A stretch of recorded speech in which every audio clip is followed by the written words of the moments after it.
OTT platform web series आश्रम को नहीं विवाद लगी रही। आश्रम 2 सीजन 2 रिलीज होगा जाऊा बेले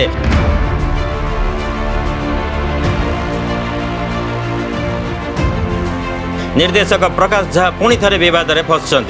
तेबे शुक्रवार आश्रम सीजन 2 रो टीजर रिलीज हो जाए।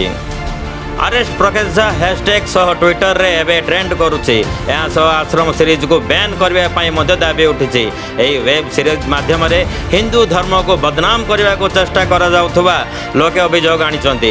यह व्यतीत ऑनलाइन माध्यम एभली कंटेंट प्रचार प्रसार हेबा द्वारा हिंदू धर्म को नहीं भूल धारणा लोक मानक मन में सृष्टि हेबा सह आस्था उपर भरोसा उठी जाई पारे। एणु यहाँ रोकवा पाई लोके स्वर शाणित करिसंते।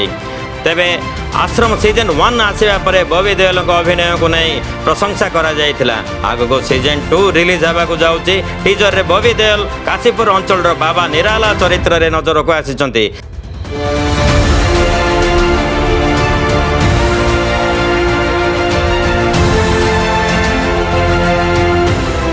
सीजन 1 तुलन में सीजन 2 धमाका करिबो बोली आशा करा जाउची। तेबे नवेम्बर 11 रे MX प्लेयर रे आश्रम फ्री स्ट्रीमिंग हबो। Bureau report network Odisha.